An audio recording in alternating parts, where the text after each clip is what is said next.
Baik, bismillahirrahmanirrahim. Assalamualaikum warahmatullahi wabarakatuh. Selamat siang, salam sejahtera bagi kita semua dan Om Swastiastu.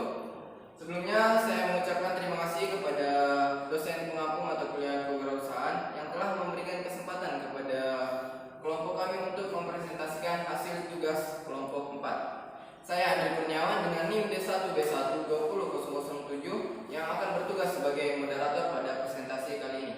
Di mana presentasi kali ini kami membawakan judul yaitu kendaraan bisnis dan risiko bisnis.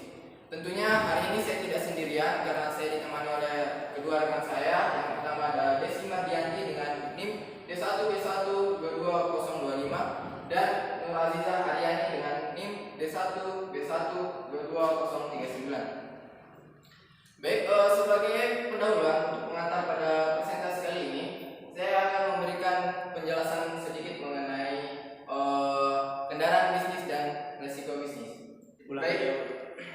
Baik, sebagai pendahuluan di latar belakang kami menempatkan ada 3 poin utama yang kami akan bahas. Yang pertama yaitu usaha warung bakso, yang kedua yaitu izin usaha, dan yang terakhir adalah risiko usaha. Di mana pada poin pertama yaitu usaha warung bakso, seperti yang kita ketahui bahwasanya usaha warung bakso merupakan salah satu usaha industri kecil yang bergerak di bidang makanan siap saji, di mana usaha ini juga merupakan salah satu jenis usaha yang bahan bakunya dari hasil pertanian, mulai dari bahan penunjang yaitu sayur-sayuran dan bahan baku utama yaitu daging sapi atau dari peternakan. Kemudian bakso sendiri termasuk salah satu kuliner yang sangat digemari oleh semua kalangan, baik anak muda maupun sampai orang tua, di mana perkembangan warung bakso ini memiliki perkembangan yang sangat cepat dan pesat baik di pedesaan maupun di perkotaan, salah satunya yaitu di kota Kendari.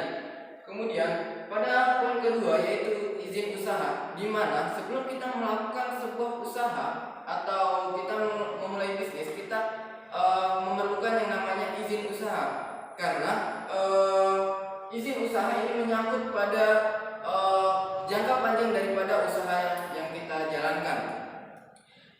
Di mana hal pertama yang dilakukan dalam berwirausaha adalah yang seperti saya katakan adalah perizinan badan usaha yang memayungi usaha kuliner ataupun usaha-usaha yang lainnya.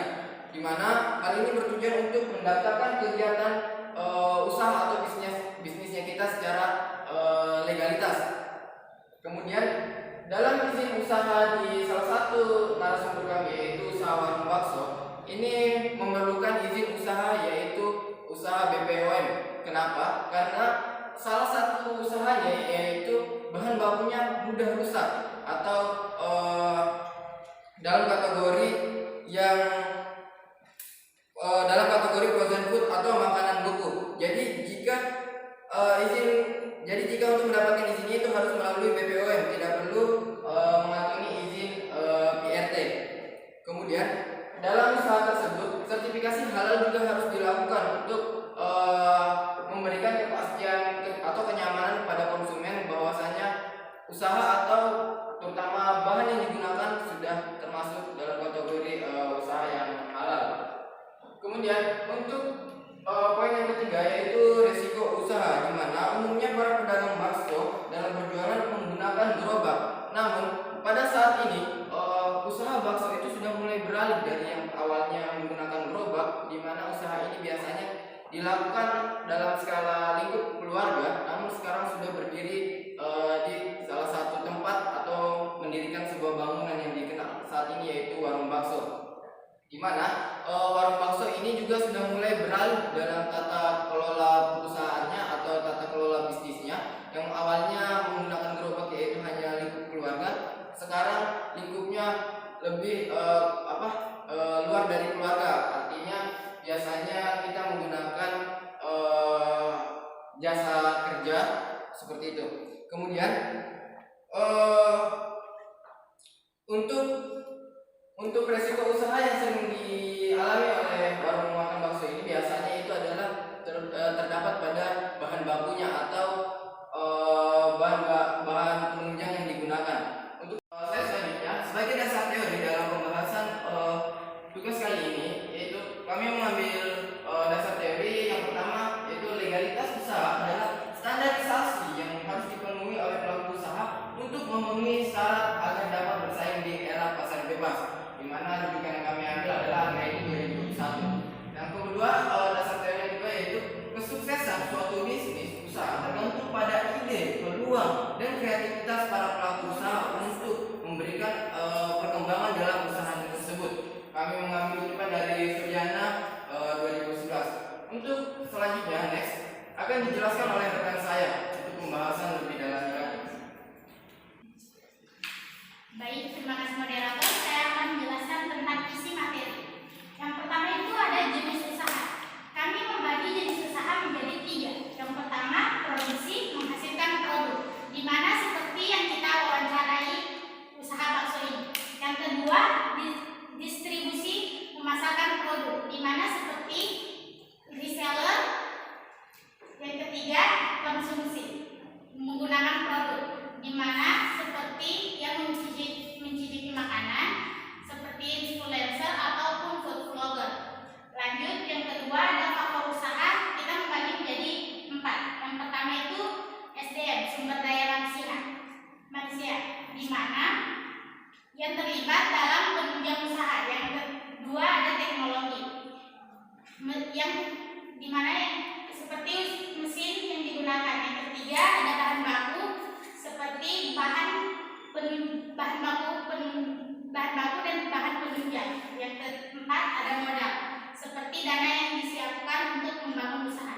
Yang ketiga ada kunci usaha. Kunci usaha terbagi menjadi 4. Yang pertama itu lokasi. Seperti yang kita ketahui, dalam membangun usaha kita harus mengetahui lokasi yang strategis untuk usaha kita. Yang kedua ada nama usaha. Kita harus mengetahui ciri yang menjadi usaha kita. Yang ketiga itu harga produk. Seperti kita ketahui, orang Indonesia cenderung menyukai harga produk yang relatif rendah, tetapi produk kualitasnya yang baik. Yang keempat itu ada rasa produk. Rasa produknya yang layak untuk diterima di komersial. Lanjut, metode analisis survei lapangan. Kami membagi menjadi 4. Yang pertama itu diskusi kelompok. Diskusi kelompok 15%. Yang kedua melakukan wawancara 35%. Di mana kita mengetahui usaha bakso Bapak ini adalah usaha perseorangan, usaha dagang dan termasuk perusahaan yang berada dalam badan hukum. Serta kita mengetahui usaha Bapak ini baru merintis sekitar 1 tahun. Yang kedua ada menganalisis resiko 30%, di mana kita mengetahui bahwa usaha bakso ini memiliki resiko dalam pembelian bahan baku dan pembelian bahan penunjang karena bahan-bahan tersebut memiliki sifat yang sensitif. Yang keempat ada mengolah data, di mana yang keempat ada mengolah data 20%, di mana kami mengolah data yang telah kami kumpulkan. Selanjutnya saya kembalikan kepada moderator. Baik, untuk hasil dan pembahasan wawancara yang telah kita lakukan untuk setelah survei lapangan di salah satu narasumber kita yaitu Warung Bakso akan dijelaskan oleh rekan saya lebih jelasnya. Baik, dalam hal ini kita mewawancarai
setiap daerah, setiap pelaku bisnis ini harus didata jumlah dan usaha apa yang didagangkan atau diperjualkan oleh suatu pelaku usaha atau wirausahawan untuk didata dalam setiap daerah serta untuk menunjang legalitas dari usaha tersebut. Kemudian yang ketiga yaitu berani mengambil tantangan dan resiko setiap bisnis, di mana setiap bisnis ini memiliki resiko yang tidak dapat dipungkiri bahwasanya resiko akan selalu hadir, di mana risiko tersebut bisa terjadi resiko kegagalan ataupun justru sebaliknya yaitu resiko kesuksesan. Jadi setiap entrepreneur itu memiliki dua peluang, yaitu bisa jadi resiko gagal atau resiko sukses. Nah, jadi untuk menjadi seorang entrepreneur atau wirausaha kita harus menanamkan yang namanya sifat berani mengambil suatu resiko. Kemudian kesimpulan yang terakhir yaitu menciptakan peluang usaha dengan kreatif dan kemandirian, di mana setiap usaha yang kita lakukan ini harus memiliki kreativitas dan kemandirian sehingga kita dapat menjalankan usaha tersebut dengan maksimal dan dapat memberikan daya tarik kepada konsumen agar usaha yang kita jalankan itu bisa berjalan maksimal dan kesuksesan yang kita inginkan itu bisa tercapai.